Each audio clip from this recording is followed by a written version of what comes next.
The massive transport ship Vectory Dominance cut through the darkness of space like a blade through silk. Inside its gleaming corridors, Ambassador Zeth Kura adjusted his ceremonial armor one final time. The scaled reptilian being stood nearly 8 feet tall, his amber eyes reflecting the cold light of distant stars through the viewport. Today would mark the first official contact between the Vectory Empire and the species calling itself humans. Ambassador, came the voice of Captain Yilmoth from behind him. We are approaching the human vessel. They have agreed to meet aboard our ship as requested. Zethkara's forked tongue flicked out briefly, tasting the recycled air. Good. Have our security teams taken their positions? Yes, sir. And the Fenris unit is prepared in Cargo Bay 7, as you ordered. The ambassador's scaled lips curved into what might have been a smile on a human face, but on his reptilian features, it looked more like a predatory sneer. Excellent. These humans will learn quickly where they stand in the galactic hierarchy. The Vectory had ruled over 47 different species across their empire. Each first contact had followed the same pattern. The new species would be brought aboard a Vectory ship, shown the might of their military, their technology, and, most importantly, introduced to their most feared weapon, the Fenris wolves. These are not ordinary creatures. Standing 6 feet at the shoulder, weighing over 400 pounds each, the Fenris wolves were engineered killing machines. Their DNA had been twisted and enhanced over centuries of selective breeding and genetic manipulation. Their teeth could punch through standard armor plating. Their claws could rend steel. Their pack-hunting instincts had been sharpened to supernatural levels. Most terrifying of all, they were intelligent enough to understand tactics, to plan, to coordinate attacks that would make seasoned warriors flee in terror. Every species the Vectory had encountered had the same reaction upon seeing a Fenris wolf.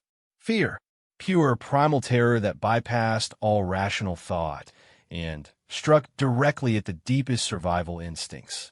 It was a fear so profound that most beings would immediately submit, accepting Vectory dominance without question rather than face the possibility of these creatures being unleashed upon their worlds. Sir, Captain Yilmoth interrupted his thoughts. The human shuttle has docked. 3 individuals aboard, as agreed. No weapons detected. Of course they bring no weapons, Zethkara said, his voice carrying the confidence of someone who had never known defeat. They're a young species, barely out of their home system. They will be properly impressed by our technology and properly terrified by our Fenris. The ambassador made his way through the ship's corridors, noting with satisfaction how his crew moved with military precision. Every surface gleamed. Every system hummed with efficiency. The Vectory had built an empire through strength, and strength was something that could be seen, felt, measured. The docking bay doors slid open with a soft hiss, revealing 3 figures in simple dark blue uniforms. The humans were smaller than he had expected, barely reaching his chest and height. Their skin was a pale pink color, and they had strange fur only on the tops of their heads. They moved with an odd sort of grace, not the quick, darting movements of prey species, but not the heavy tread of natural predators either. The one in front, a female by his intelligence briefings, stepped forward. I am Captain Sarah Chun of the Earth Diplomatic Corps. Thank you for agreeing to this meeting. Zethkara studied her carefully. She showed no obvious signs of fear or submission. Her spine was straight, her eyes met his directly, and her voice was steady. Interesting, but not unprecedented. Some species manage to maintain composure during initial contact. That would change soon enough. I am Ambassador Zethkara of the Vectory Empire, he replied, his voice carrying the subtle harmonics that his species used to indicate authority. Welcome aboard the Vectory Dominance. You stand now within one of the most advanced vessels in known space. It's certainly impressive, Captain Shin said, looking around the docking bay with what appeared to be genuine interest rather than the awe he expected. We're honored to be here. The ambassador gestured for them to follow him. Gulme, let me show you the true power of the Vectory Empire. It is important that you understand what manner of civilization you now have the opportunity to join. As they walked through the corridors, Zethkara pointed out various features of the ship. The energy shielding that could withstand direct hits from plasma cannons. The weapon systems capable of sterilizing entire continents. The manufacturing bays that could produce a fleet of warships in standard cycles. The humans listened politely, asked technical questions that showed they understood at least the basics of what they were seeing, but still showed no signs of the intimidation he expected. The male human, introduced as Dr. James Morrison, seemed particularly interested in their energy distribution systems. The second female, Commander Lisa Rodriguez, asked detailed questions about their defensive capabilities. "Your people seem remarkably calm," Zethkara observed as they approached the main cargo bay. "Most species find their first glimpse of Vectri technology somewhat overwhelming." Captain Shun smiled, and there was something in that expression that the ambassador found difficult to read. "Humans tend to be adaptable, Ambassador. We've learned that the universe is full of wonders. It's better to try to understand them than to fear them." They reached the entrance to Cargo Bay 7. This was the moment Zethkara had been waiting for.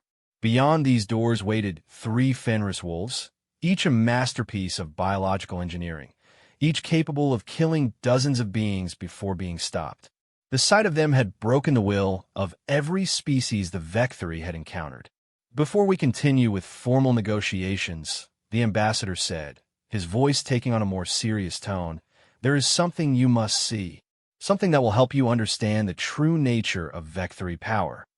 He gestured to the guard station beside the massive cargo bay doors. "We have found that visual demonstrations are often more effective than mere words when it comes to explaining the realities of galactic politics." The doors began to slide open with a deep rumble. Beyond them lay a vast chamber, dimly lit except for 3 pools of harsh white light. In each pool stood a creature that seemed to have crawled out of humanity's darkest nightmares. The Fenris wolves were magnificent in their terror. Their black fur seemed to absorb light itself, making them appear as moving shadows given form. Their eyes glowed with an unnatural intelligence, and when they moved, every muscle beneath their coat rippled with barely contained power. They were perfect killing machines, and they knew it. Ambassador Zethkara watched the humans' faces carefully, waiting for the inevitable moment when primal fear would override their composure. He had seen it happen dozens of times before. The moment when rational beings realized they were looking at their own death given form. But something unexpected happened. Dr. Morrison stepped forward slightly, his eyes widening not with fear, but with what looked like excitement. "Magnificent," he whispered. "The muscle development, the cranial capacity, the way they move, they're beautiful." Commander Rodriguez moved to get a better look, her expression one of professional interest. "Engineered over many generations," Zethkara confirmed, somewhat thrown off by their reactions. "They're the apex predators of our empire. Each one is capable of—" "Ambassador," Captain Shin interrupted, her voice carrying a strange note. "With your permission, I'd like my colleague to meet them." The Vectri ambassador blinked his large eyes in confusion. "Meet them? Captain, these are not pets. These are weapons of war. They have killed thousands." "I understand," she said calmly. "But Dr. Morrison here has spent his entire career working with similar creatures. He has a way with them." Dr. Morrison was already moving toward the barrier that separated them from the wolves. The 3 creatures had noticed the humans now, and they were focusing their attention with the intense concentration that preceded an attack. Their lips pulled back to reveal teeth the size of daggers. "Doctor, I really must insist," Zethkara began, but the human was no longer listening. Dr. Morrison approached the energy barrier and did something that made every Vectri in the room freeze in shock. He knelt down, lowering himself so that he was no longer looking down at the wolves, but meeting them at eye level. Then, he did something even more inexplicable. He made a soft sound, barely audible, a low rumbling that seemed to come from deep in his chest. The 3 Fenris wolves stopped their aggressive posturing immediately. Their ears pricked forward. One of them, the largest, took a step closer to the barrier. Dr. Morrison continued the soft sound, and slowly, carefully, he extended one hand toward the barrier. Not in challenge or threat, but in what any human would recognize as an offer of greeting. The largest Fenris wolf approached the barrier. For a moment, predator and human regarded each other through the energy field. Then, to the absolute amazement of every Vecthory present, the wolf lowered its massive head and pressed its nose against the barrier where the human's hand waited. The other two wolves approached as well, their aggressive stance completely abandoned. They were behaving like domestic animals seeking attention. "Impossible," breathed Captain Yilmoth. Ambassador Zethkura stared in stunned silence as Dr. Morrison continued to interact with the three most dangerous creatures in the Vecthory arsenal. The wolves were responding to him as if he were their pack leader, showing submissive postures and making soft whining sounds. "Ow!" the ambassador finally managed. Dr. Morrison looked up from his position by the barrier, smiling. "They're wolves, Ambassador. Highly modified, incredibly dangerous wolves, but still wolves at their core. And my people, we have a very long history with wolves." Captain Chun stepped forward. Dr. Morrison runs the largest wolf sanctuary on Earth. He's worked with wolves his entire life. All kinds of wolves.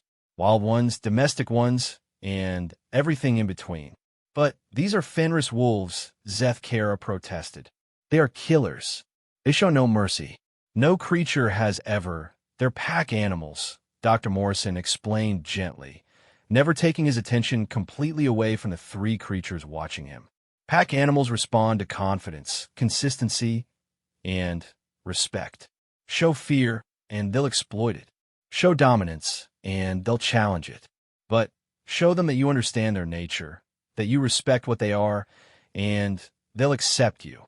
The ambassador felt something he had never experienced before in a first contact scenario. Uncertainty. These humans were not reacting as any species should react. They should be cowering, begging, offering immediate submission to avoid the wrath of the Fenris wolves. Instead, one of them was treating the Empire's most feared weapons like they were simply another species to be understood and respected.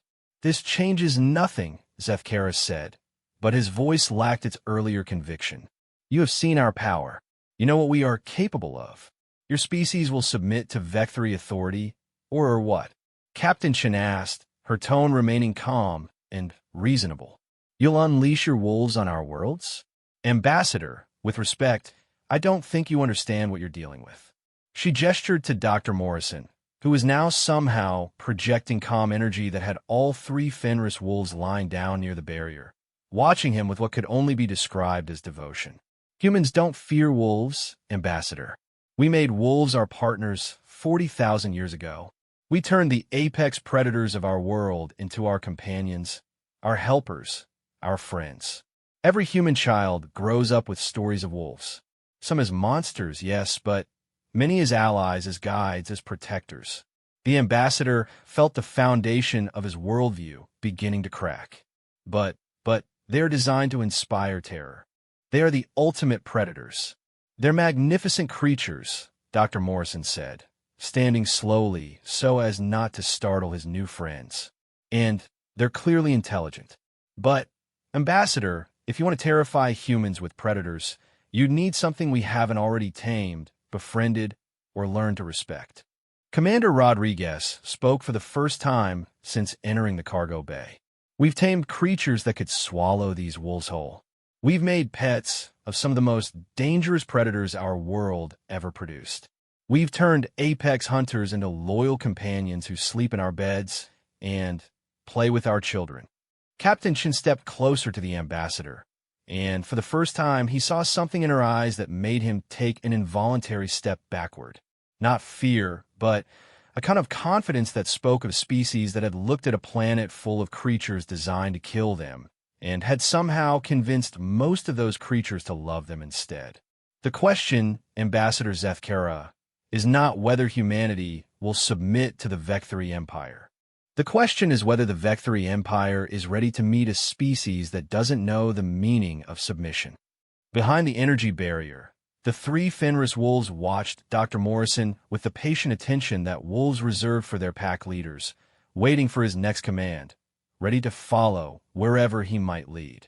Ambassador Zethkura stood in his private chambers aboard the Vecthory Dominance, staring out at the star field beyond. 24 hours had passed since the humans had arrived, and nothing had gone according to plan. He had called for an emergency session with the High Command, but their response would not arrive for another 6 hours due to the distance involved in quantum communication. The door chimed, and Captain Yilmoth entered without waiting for permission. The captain's usually pristine scales showed signs of stress coloration, shifting between deep green and pale yellow. Ambassador, we have a situation in Cargo Bay 7. Zethkara's throat sac inflated slightly, a sign of irritation among his people. What kind of situation? The humans, they've requested permission to visit the Fenris wolves again. Dr. Morrison specifically. He says he wants to check on their welfare. The ambassador turned from the viewport, his amber eyes narrowing. Their welfare? They're weapons, not pets. Yes, sir, but Captain Yilmoth hesitated. The wolves have been behaving strangely since yesterday. They've been restless, pacing, making sounds we've never heard before. Our handlers can't calm them. This was unprecedented. The Fenris wolves were disciplined, controlled. They followed orders and remained in standby mode when not actively engaged. They didn't pace. They didn't make unnecessary sounds. Show me, Zethkara ordered. They made their way through the ship's corridors, passing crew members who quickly stepped aside and offered respectful salutes. But Zethkara noticed something he hadn't seen before. The crew members were talking among themselves in hushed tones, glancing at him with expressions he couldn't quite read. Word of yesterday's events had spread throughout the ship. When they reached Cargo Bay 7, the sounds were immediately apparent. The Fenris wolves were indeed making noise, a low, rhythmic sound that seemed almost musical. It wasn't aggressive, but it wasn't anything in their behavioral programming either. Through the observation window, Zethkara could see the three massive creatures. They were positioned near the energy barrier where Dr. Morrison had knelt the day before, and they appeared to be waiting. How long have they been doing this? He asked the duty handler, a young Vecthory named Esikatar. Since approximately 6 hours after the humans left yesterday, sir. They eat when we feed them, but they keep returning to this position. They won't engage with training protocols. They just wait. The ambassador studied the scene carefully. In 40 years of military service, he had never seen Fenris wolves behave this way. They were pack hunters, yes, but they were also products of careful conditioning. They shouldn't be capable of this kind of sustained emotional response to a brief encounter. Sir, Captain Yilmoth said quietly, there's something else. The humans are in Conference Room 3. They've been there since early this morning, working on something. They requested access to our database on Fenris wolf biology and behavior. Zethkara's head snapped around. You gave them classified information? Well, no, sir. But Captain Shin pointed out that since we had shown them the wolves as a demonstration of our power, the information about their capabilities was no longer classified. She made a formal request through diplomatic channels. I wasn't sure how to refuse without seeming hostile. The ambassador closed his eyes and tried to center himself. First contact situations were supposed to follow established protocols. The new species was supposed to be intimidated, then grateful for the opportunity to join the Vecthory Empire under terms that heavily favored the established power structure. They were not supposed to turn the Empire's most fearsome weapons into homesick pets, and then request detailed biological data, as if they were conducting a scientific study. Take me to them, he said finally.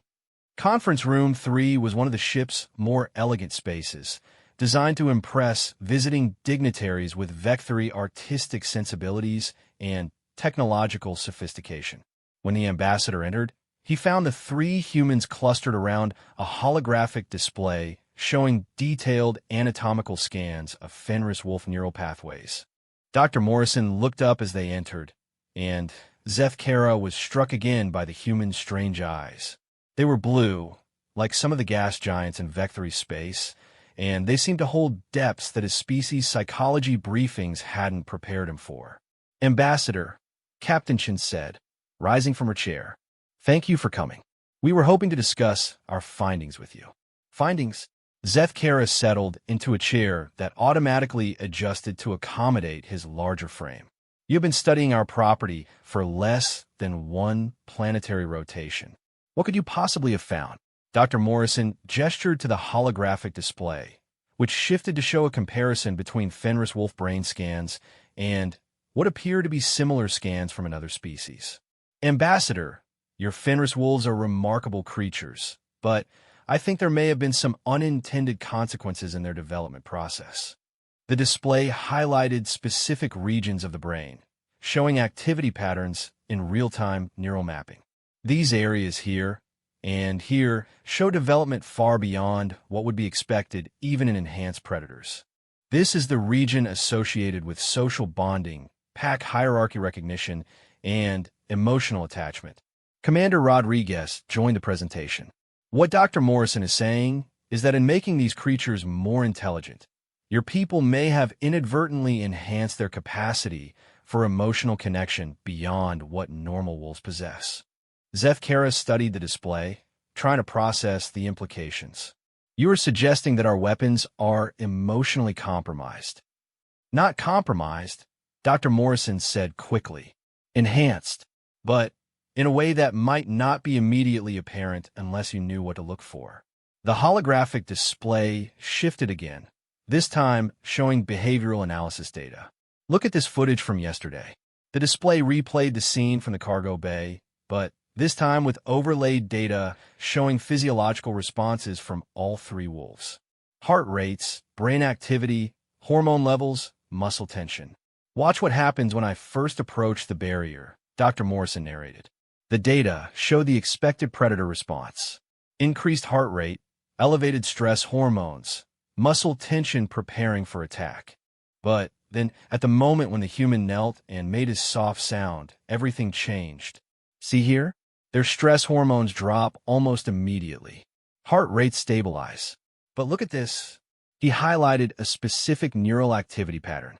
"This is the same response pattern wolves show when they recognize pack leadership.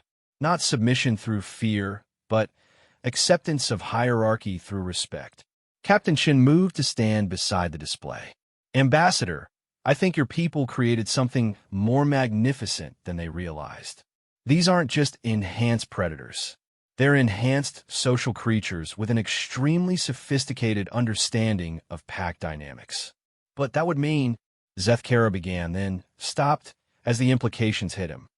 "It means they're lonely," Dr. Morrison said gently. "They're intelligent enough to understand that they're isolated from any real pack structure. They're powerful enough to be feared by everyone around them, but social enough to crave genuine connection." The ambassador stood and began pacing, a behavior his species exhibited when processing complex information. "This is impossible. They're trained killers. They have been used successfully in 47 conquest campaigns. They strike fear into the hearts of entire civilizations." "Oh, I'm sure they do," Commander Rodriguez said. "Fear is a powerful tool.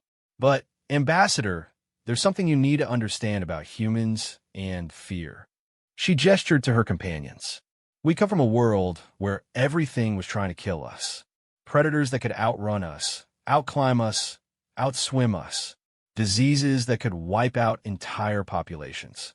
Natural disasters that could destroy everything we built. We survived by learning to understand the things that frightened us," Captain Chun continued. "We studied them, learned their patterns, found ways to work with them instead of just fighting them. Sometimes that meant taming them. Sometimes it meant avoiding them. Sometimes it meant becoming their partners." Dr. Morrison pulled up another holographic display, this one showing images from Earth. Humans working alongside massive creatures that dwarf the Fenris wolves. Humans riding on the backs of predators. Humans living in harmony with animals that could easily kill them. "This is a brown bear," he said, highlighting one image. "They weigh over 800 pounds, can run 35 miles per hour, and have claws that can decapitate a human with a single swipe. We learned to coexist with them. Some humans even keep smaller versions as companions. Another image appeared. Crocodiles. Perfect killing machines that haven't changed in millions of years. Some humans work with them professionally. This man here, he's treating an infected wound on a 20-foot crocodile that could easily eat him. More images flashed by. Humans with sharks, with venomous snakes, with big cats, with creatures that seem designed by nature specifically to be human nightmares. The point, Ambassador, is that fear only works on humans temporarily. We're curious. We want to understand. And once we understand something, we usually want to help it. Zefkara, stop pacing and stare to the humans. You want to help our Fenris wolves? We want to help them reach their full potential, Dr. Morrison corrected. Right now, they're magnificent weapons, but they could be so much more. Imagine if instead of inspiring fear through raw power, they inspired loyalty through partnership. The ambassador's mind raced through the implications. The Vecthory Empire was built on fear, on the demonstrated ability to unleash overwhelming force against anyone who opposed them. But these humans were suggesting something entirely different. You're talking about changing the fundamental nature of our society, he said slowly. Captain Chen nodded. We're talking about showing you what humans learned long ago. Fear may win battles, but partnership wins wars. Respect may be harder to earn than terror, but once earned, it lasts forever. A soft chime interrupted the conversation. Captain Yilmoth spoke from the doorway. Ambassador, the High Command is requesting immediate communication. They've received your initial report. Zefkara looked at the humans, then at the holographic displays still showing the brain patterns of three lonely, brilliant creatures who had been designed as weapons, but might be capable of so much more. Tell them, he said slowly, that the situation is more complex than initially reported. Tell them that we may need to reconsider our approach to these humans. As the captain left to deliver the message, the ambassador turned back to the three humans who had, in less than 2 days, managed to completely upend his understanding of power, fear, and control. If we were to consider your suggestions, he said carefully, what would you propose? Dr. Morrison's face lit up with enthusiasm. Well, the first thing we need to do is establish proper social structure for the wolves. They need pack leadership they can respect, not just fear. They need mental stimulation, physical challenges that engage their intelligence, not just their hunting instincts. And most importantly, Captain Chen added, they need to understand that they have choices. Real partnerships are built on mutual benefit, not forced compliance. Commander Rodriguez leaned forward. Ambassador, what if instead of showing potential member species your most fearsome weapons, you showed them your most loyal partners? Outside the conference room, the stars continued their ancient dance across the void, but inside, the seeds of something entirely new were beginning to take root. Something that might, in time, transform not just 3 lonely wolves, but an entire empire built on fear into something built on friendship instead. And in Cargo Bay 7, 3 Fenris wolves continued their patient vigil, waiting for the return of the strange human who had looked at them and seen not weapons to be feared, but individuals to be understood. The communication chamber aboard the Vecthory Dominance hummed with barely contained energy as the quantum link established connection with the High Command. Ambassador Zefkara stood before the massive holographic projector, his ceremonial armor gleaming under the harsh lights. Around him, the ship's senior officers maintained respectful positions, but he could sense their tension. The air shimmered, and suddenly, the chamber was filled with the imposing presence of the Vecthory High Command. 5 figures materialized in perfect holographic detail, each representing one of the Empire's most powerful military and political leaders. At the center stood Supreme Commander Vashti, her ancient scales bearing the scars of a dozen conquest campaigns. Her voice carried the weight of absolute authority when she spoke. Ambassador Zefkara, your preliminary report was incomplete.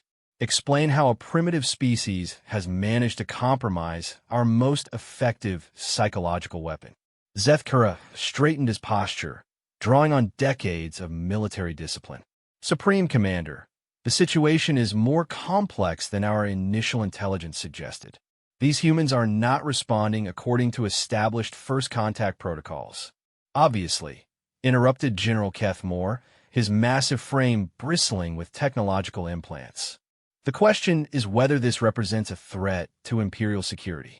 Should we be mobilizing battle fleets instead of conducting diplomatic overtures?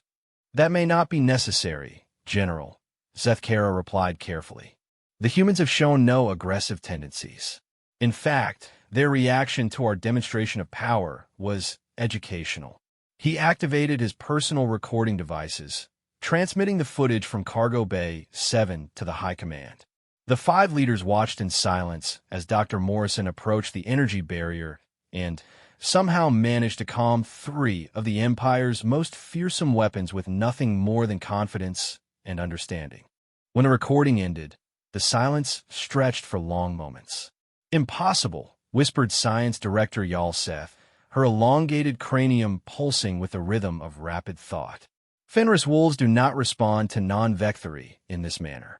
They are conditioned specifically to their condition to respond to pack leadership, Zethkara interrupted, drawing shock stares from the assembled command structure. The humans have demonstrated that our understanding of the Fenris program may have been incomplete. Supreme Commander Vashti leaned forward, her ancient eyes narrowing. Explain. The humans have provided detailed analysis of Fenris neural development. It appears that in enhancing their intelligence, we inadvertently enhance their social bonding capabilities beyond normal parameters. They're not just weapons, Supreme Commander. They are highly intelligent social beings capable of forming emotional attachments. Admiral Riksdal, master of the Empire's naval forces, made a dismissive gesture. Emotional attachments are weaknesses to be eliminated, not encouraged. If the Fenris units are compromised, we replace them. With respect, Admiral, Zethkara said, knowing he was treading dangerous ground, the humans have suggested that we may be thinking about this incorrectly. They propose that emotional attachment could be a strength rather than a weakness. The temperature in the communication chamber seemed to drop several degrees.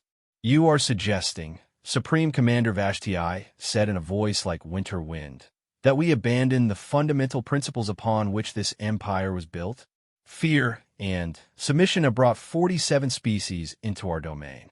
Are you now advocating that we replace proven methods with the untested theories of a primitive species?" Before Zethkara could respond, an alarm began sounding throughout the ship. Captain Yilmoth's voice crackled over the communication system. "Ambassador, please report to Cargo Bay 7 immediately. We have a situation with the Fenris units." The High Command's holographic forms flickered as the ship's power grid momentarily fluctuated. Through the chamber's viewports, space itself seemed to ripple as massive shapes moved through the darkness beyond. "What is that?" General Keth Moore demanded. "Unknown contacts," came Captain Yilmoth's voice. 3 ships, massive displacement, approaching at high speed. They're not broadcasting any identification. Supreme Commander Vashti's expression hardened. "Ambassador, you will stand down all diplomatic activities immediately. If these humans have led hostiles to our position," Supreme Commander interrupted Commander Rodriguez's voice over the ship's communication system. "This is the human diplomatic party. We're detecting the approaching vessels as well, and we may be able to help identify them." There was a moment of stunned silence as the High Command realized that the humans had somehow accessed the ship's communication grid. "How did they?" began Science Director Yalseth. "We asked politely," came Captain Chen's voice, and there was something in her tone that might have been amusement. "Ambassador Zethkara, we need to speak with you immediately. Those ships, we know what they are." The holographic figures of the High Command exchanged meaningful glances. Supreme Commander Vashti spoke with deadly calm. "Ambassador, you will secure those humans immediately and determine how they gained unauthorized access to Imperial communication systems. But before Zethkara could respond, Dr. Morrison's voice joined the conversation. Ambassador, the Fenris Wolves are trying to tell us something. You need to see this. Against all protocol, against every instinct bred into him through decades of military service, Ambassador Zethkara found himself saying, Supreme Commander, I request permission to investigate before taking hostile action. Denied, came the immediate response. You will secure the humans and prepare for... The lights throughout the ship suddenly dimmed, and every surface began to vibrate with a low, rhythmic pulse. The approaching ships had begun some kind of scanning procedure, and it was affecting every system aboard the Vectri Dominance. Sir, Captain Yilmoth's voice carried new urgency. The approaching vessels are powering weapons systems. Estimated time to firing range, 6 minutes. In a communication chamber, the 5 members of the High Command began issuing rapid orders. Battle fleet mobilization, defensive positioning, preparation for immediate withdrawal to Imperial space. It was exactly the response that had served the Vectri Empire for centuries when faced with potential threats. But Ambassador Zethkara was thinking about 3 lonely wolves who had somehow learned to hope for friendship instead of settle for fear. He was thinking about humans who looked at apex predators and saw potential partners. He was thinking about a species that had survived on a world try to kill them by learning to understand instead of simply dominate. Supreme Commander, he said, cutting across the stream of military orders. I formally request permission to attempt diplomatic contact with the approaching vessels. The silence that followed was absolute. You request, Supreme Commander Vashti said slowly, to risk an Imperial capital ship on the diplomatic theories of a species we have known for 2 days? I request the opportunity to avoid a potentially catastrophic first contact scenario by learning from beings who have successfully survived in a hostile universe without building an empire based on fear. General Kethmore's laugh was harsh. Survived? Ambassador, they control one system. We control sectors. They build small ships. We build fleets. What do they possibly teach us about survival? The ship shuddered as the scanning pulses intensified. Whatever was approaching had technology that could affect Vectri systems from considerable distance. They could teach us how to survive what's coming next, Zethkara said quietly. Before the High Command could respond, Captain Chen's voice returned to the communication system. Ambassador, we need to move quickly. Those ships belong to the HFY Consortium. They're raiders, pirates, scavengers. But they're not here for your ship. Then, what do they want? Supreme Commander Vashti demanded. They're here for the same thing that brought you to our system, Dr. Morrison's voice explained. They've been tracking Vectri movements, looking for new species to prey upon. They want to find Earth. The implications hit the command structure like a physical blow. If raiders had been tracking Imperial ships, if they were following diplomatic missions to identify new targets. How do you know this? Admiral Riksdal asked. Because, Commander Rodriguez replied, this isn't the first time humans have encountered them. We know their tactics, their technology, their weaknesses. But, more importantly, we know how to beat them. The ship's alarms increased in intensity as the approaching vessels entered weapons range. On the tactical displays, 3 massive raider ships took positions that would allow them to trap the Vectri Dominance in a crossfire. Supreme Commander Vashti faced a decision that would define the next phase of galactic history. Trust in the established methods that had built an empire, or risk everything on the advice of a species that claimed to understand cooperation better than conquest. Ambassador, she said finally, you have 5 minutes to explain how these humans propose to resolve a 3-ship raider attack without Imperial battle fleets. In Cargo Bay 7, 3 Fenris wolves had stopped their waiting vigil and begun moving in coordinated patterns that no Vectri handler had ever seen before. They were responding to something, communicating in ways their creators had never taught them, preparing for something that their conditioning had never anticipated. And in the corridors of the Vectri Dominance, 3 humans were about to demonstrate that sometimes the best way to face overwhelming odds was not with bigger weapons, but with better friends. The universe was about to learn that humanity's greatest strength had never been their ability to fight. It was their ability to teach others how to fight beside them. Ambassador Zethkura ran through the corridors of the Vecthory Dominance with an urgency he hadn't felt since his first combat deployment. Behind him, the holographic forms of the High Command maintained pace through the ship's communication grid, their projected presence flickering as the Raider's scanning beams interfered with the vessel systems. When he reached Cargo Bay 7, he found a scene that defied every assumption about proper crisis management. The three humans were standing inside the energy barrier with the Fenris wolves, and somehow, impossibly, they all appear to be working together.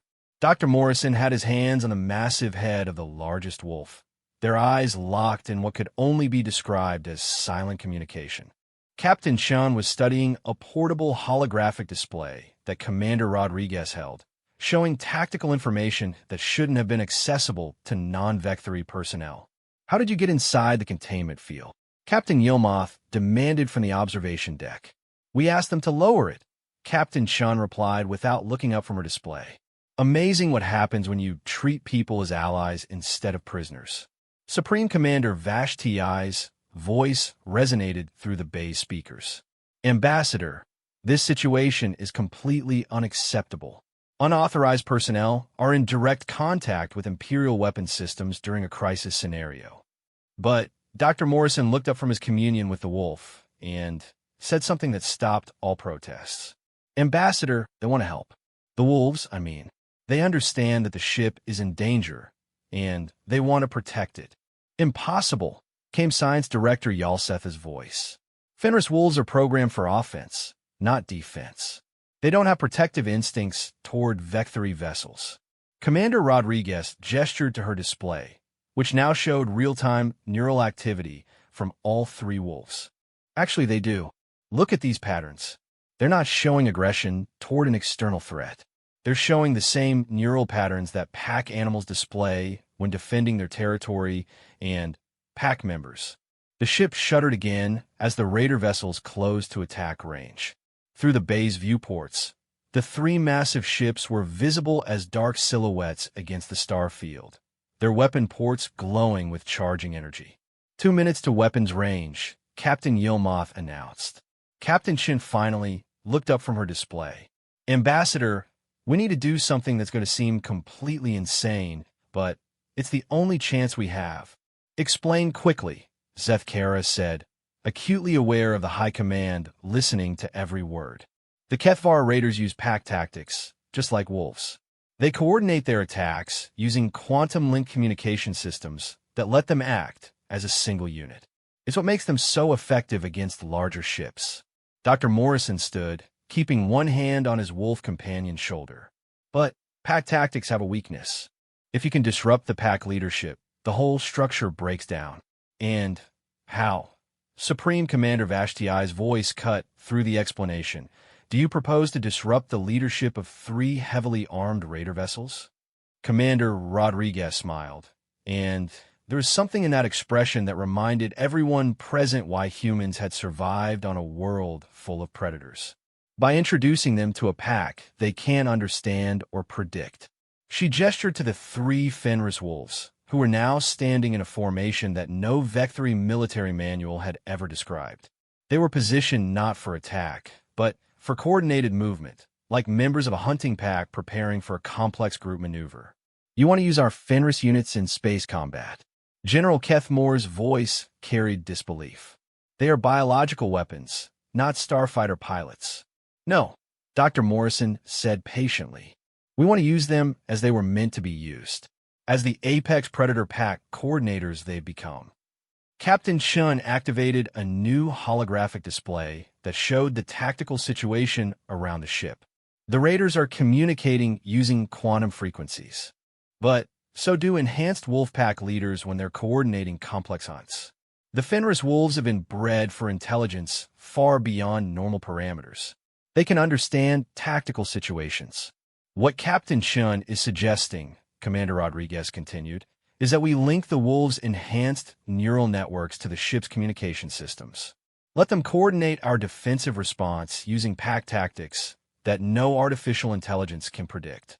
The silence that followed was broken only by the steady pulse of the Raider scanning beams. You want to give our weapons control over our ship's defensive systems? Admiral Riksdal's voice was barely controlled fury. We want to give them the chance to do what they do best, Dr. Morrison replied. Protect their pack.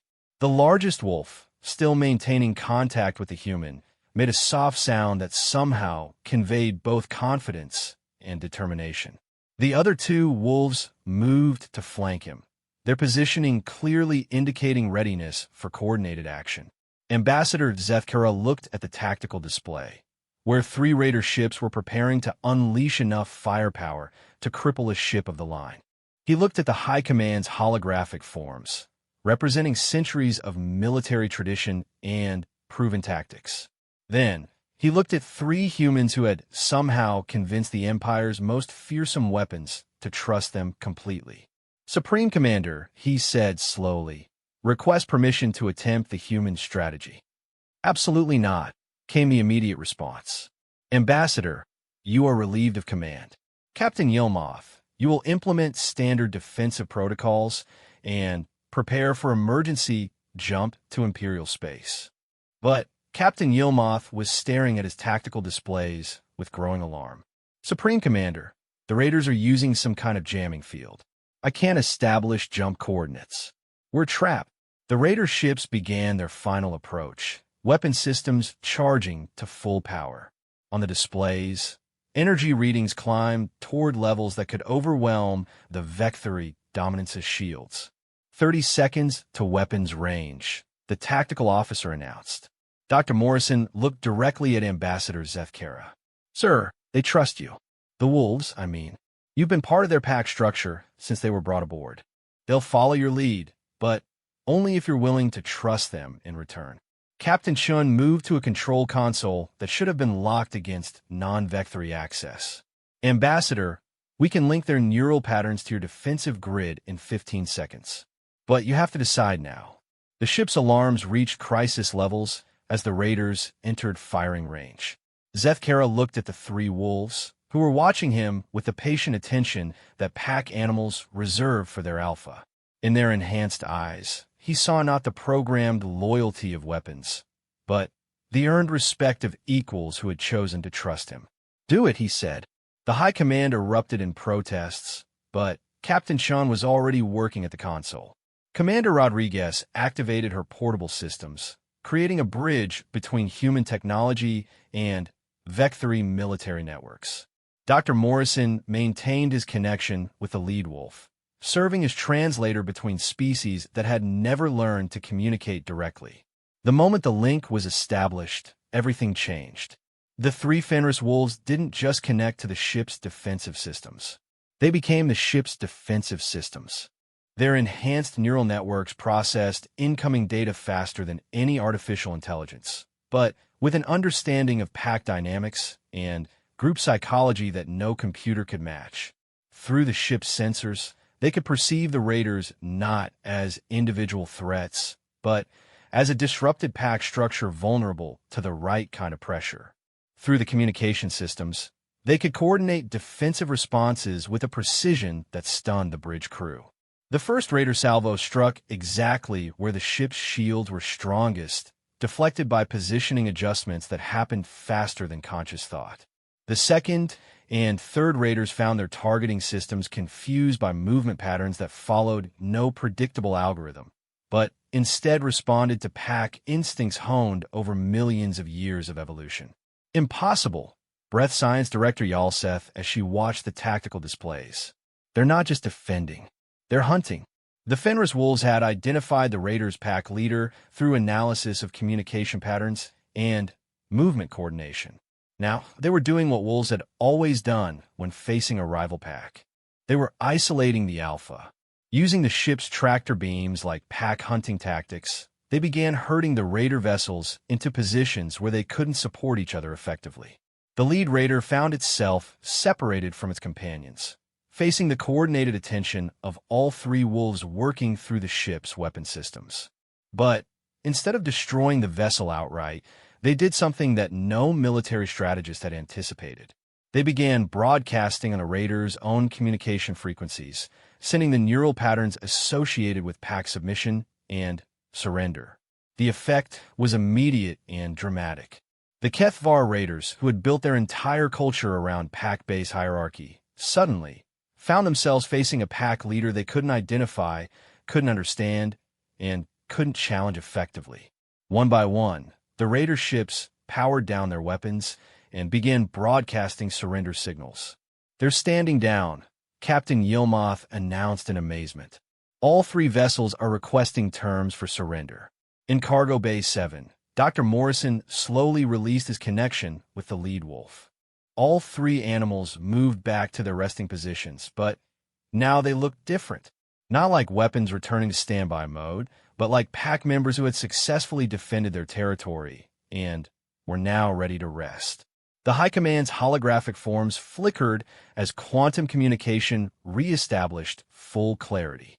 Supreme Commander Vashti stood in silence for long moments, processing what she had witnessed. "Ambassador," she said finally, "what just happened challenges every fundamental assumption about military strategy, artificial intelligence, and the nature of consciousness itself." Zethkara looked at the 3 humans who were quietly checking on the wolves and ensuring that the neural link shutdown had caused no adverse effects. They worked with the calm efficiency of people who had never doubted the outcome. "Supreme Commander," he said, "I believe what just happened was the future." Outside the ship, 3 Raider vessels hung motionless in space, their crews struggling to understand how they had been outmaneuvered by an opponent they couldn't even identify. And in Cargo Bay 7, 3 Fenris wolves rested peacefully, secure in the knowledge that they had found something they had been searching for their entire lives. They had found a pack worth protecting. 6 months after the incident with the HFY Raiders, the Vecthory Dominance approached the Sol system carrying the largest diplomatic convoy in the Empire's history. Aboard the ship, Ambassador Zethkara stood in what had once been Cargo Bay 7, but was now something entirely different. The space had been transformed into a comfortable living area with multiple levels, climbing structures, and open areas for exercise. 3 Fenris wolves moved freely throughout the space, no longer confined behind energy barriers. They wore no restraints, followed no handlers, yet they remained aboard the ship by choice. "They look content," Captain Shin observed, watching as the largest wolf, who had somehow acquired the name Shadow from Dr. Morrison, supervised the arrangement of furniture in preparation for the Earth landing. "They look like family," Zethkara corrected. Over the past months, his understanding of the word had expanded considerably. "Dr. Morrison approached, carrying a data tablet containing the latest reports from Earth. "The Global Assembly is ready to receive the formal delegation, Ambassador. They're particularly interested in meeting Shadow, Storm, and Frost." The 3 wolves had not only gained names, but had become active participants in the diplomatic process. Their ability to understand and communicate pack dynamics had proven invaluable in negotiations with species whose social structures were based on hierarchy and group loyalty. "And the High Command's response to our proposal?" Zethkara asked. Captain Shin smiled. "Supreme Commander Vashti has agreed to the establishment of the first Joint Species Cooperation Protocol. It's unprecedented, but then again, so is everything that's happened since we met." Through the bay's expanded viewports, Earth grew larger as they approached humanity's home world. It was a blue and white marble covered in swirling clouds, unremarkable by galactic standards except for the fact that it had produced a species that looked at apex predators and saw potential friends. "Ambassador," came Captain Yilmoth's voice over the communication system. "We're receiving approach vectors from Earth Traffic Control. They're directing us to a facility designed specifically for this meeting." As the ship entered Earth's atmosphere, Zethkara reflected on the changes that 6 months had brought to the Vecthory Empire. Word of the successful cooperation between humans and Fenris wolves had spread throughout Imperial space, reaching species that had been conquered decades or centuries earlier. The results had been unexpected. Rather than viewing the cooperation as a sign of weakness, many of the Empire's member species had begun requesting similar partnership programs. The Altharian crystal farmers wanted to work with Vecthory agricultural specialists. The Zenithy Waterworld inhabitants offered to share their ocean cultivation techniques. The rock-dwelling Gorman proposed joint mining ventures that would benefit both species. It turned out that fear was an effective tool for initial conquest, but cooperation was far more effective for long-term prosperity. The ship touched down at the newly constructed interspecies diplomatic complex in what humans called Switzerland. The facility had been built specifically to accommodate various species' environmental needs while providing neutral ground for negotiations. As they prepared to disembark, Dr. Morrison made one final check with the wolves. "Are you ready for this?" he asked Shadow, who responded with a soft sound that had become their shared signal for confident agreement. The loading ramp extended, and the diplomatic party prepared to meet representatives from not just humanity, but from dozens of species that had traveled to Earth specifically for this historic gathering. The successful cooperation between Vecthory and humans had inspired something unprecedented in galactic history, a voluntary alliance of species working together for mutual benefit. Ambassador Zethkura stepped onto the ramp, followed by Captain Shun, Dr. Morrison, and Commander Rodriguez. Behind them, 3 Fenris wolves walked proudly, no longer weapons to be feared, but partners to be respected. At the bottom of the ramp waited a reception committee that included humans, but also representatives from 17 different species. Many of them had never seen Fenris wolves before, and their initial reaction was the familiar pattern of instinctive fear. But then, Shadow did something that had become his trademark. He approached the most nervous-looking representative, a small, bird-like being from the Karani Federation, and gently lowered his massive head in a gesture of respect and greeting. The Karani representative, Ambassador Tweethar, stared at the enormous predator for a moment, then cautiously extended one delicate hand. When Shadow remained perfectly still, allowing the gentle touch, the ambassador's fear visibly transformed into wonder. "Magnificent," Tweethar whispered in the universal translator. "I had heard reports, but to see such a creature choose cooperation over domination." Dr. Morrison stepped forward. "Shadow, Storm, and Frost represent something new in galactic relations. They're proof that intelligence and power don't have to mean intimidation and control." The gathering moved into the complex's main assembly hall, a vast space with environmental controls that could accommodate dozens of different atmospheric requirements. As they walked, Zethkara noticed how the wolves naturally positioned themselves throughout the group, not as guards or weapons, but as facilitators, somehow helping different species feel more comfortable around each other. "It's remarkable," observed Dr. Sarah Kim, Earth's lead xenobiologist. "They seem to understand social dynamics across species barriers. They're reading body language, territorial signals, stress indicators from beings they've never encountered before." Storm, the smallest of the 3 wolves, had positioned herself near a group of the tall, crystalline Vecthory allies, while Frost had somehow ended up playing with a group of young representatives from the mammalian Torvan Republic. "They're not just adapting," Commander Rodriguez noted. "They're teaching. Look how much more relaxed everyone is becoming." Supreme Commander Vashti's holographic form materialized in the center of the assembly hall as the quantum communication link established full connection. Her ancient features were serene as she addressed the gathered representatives. 6 months ago, the Vecthory Empire measured its success by the number of species that feared us. Today, we stand before an alliance that measures success by the number of species that choose to work with us. She gestured toward the 3 wolves, who had somehow managed to position themselves where they could observe the entire assembly while remaining non-threatening. "These beings have taught us that true strength comes not from the ability to dominate, but from the wisdom to inspire loyalty and respect." Captain Shun stood to address the assembly. "Humans have always believed that the universe is big enough for everyone to find their place. What we've learned from our Vecthory friends is that it's also connected enough for everyone to help each other succeed." Ambassador Tweethar spread his colorful wings in a gesture of formal declaration.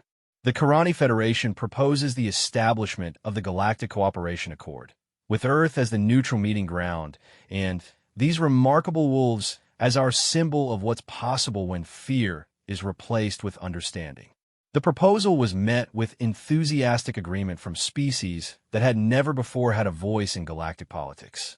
Former enemies found themselves working together on problems that had seemed insurmountable when approached from positions of mistrust and competition. As the formal ceremonies continued, Dr. Morrison found himself standing beside Shadow, watching dozens of species that had spent centuries in conflict now planning joint research projects, cultural exchanges, and mutual defense agreements. "You know what the strangest part is?" he said quietly to his companion. Shadow tilted his massive head in the gesture that meant tell me. "All we really did was treat you like family. Everything else followed from that." The wolf made a soft sound that Dr. Morrison had learned was laughter, then gently bumped his shoulder with his enormous head. Outside the complex, the ships of 17 different species sat peacefully in the Swiss countryside, their crews working together to establish the first permanent interspecies base on Earth. Children from nearby villages had been allowed to observe the proceedings, and their delighted laughter could be heard as young beings from a dozen different worlds played together under careful supervision. As the day's formal sessions concluded, Ambassador Zeth Kara found himself walking through the complex's gardens with his human counterparts and their three wolf companions. The Earth's sunset painted the sky in colors that his home world had never produced, and he found the beauty surprisingly moving. "Ambassador," Captain Shun said as they paused beside a fountain where several species young were playing together, "there's something we need to discuss." "The next phase?" he asked. Dr. Morrison nodded. "Word is spreading faster than our ability to respond to it. We're receiving requests from species we've never heard of, asking for help establishing cooperation protocols with their neighbors. Some of them have been in conflict for centuries." Commander Rodriguez pulled up a holographic display showing star charts marked with hundreds of request beacons. "The demand for mediation services is overwhelming. We need to establish training programs, develop standardized cooperation protocols, create mobile teams that can travel to crisis situations." Storm approached the fountain and somehow managed to encourage a group of young aliens who had been eyeing each other warily to come closer together. Within minutes, they were playing a game that seemed to involve elements from all their different cultures. "The wolves could train others," Zeth Kara observed. "Not just other enhanced beings, but natural pack leaders from various species. They understand cooperation at a level that transcends species barriers." Shadow moved to stand beside the ambassador, and for a moment, the massive predator and the scaled diplomat looked out a universe that was transforming before their eyes. Species that had never imagined cooperation were learning to work together. Ancient conflicts were being resolved through understanding rather than conquest. Fear was being replaced by curiosity, suspicion by friendship. "You know," Dr. Morrison said thoughtfully, "when we first met, I thought we were just helping three lonely wolves find their pack. I never imagined we were helping rebuild galactic civilization." Frost bounded over to them, followed by a parade of young beings from half a dozen species, all of them chattering excitedly about their new games and friends. Captain Chun watched the procession with a smile. Maybe that's the real lesson here. Maybe changing the universe starts with helping one individual find where they belong. As darkness fell over Earth, the lights of the interspecies diplomatic complex gleamed like stars reflected on water. Inside, representatives from dozens of worlds worked late into the night, planning a future where difference was celebrated rather than feared, where cooperation was the default rather than the exception. And in the gardens outside, three wolves who had once been weapons designed to inspire terror now served as gentle guardians watching over the children of worlds they had never seen, protecting the dreams of species they were still learning to understand. The universe had not become a safer place. It had become something better. It had become a place where everyone could find their pack.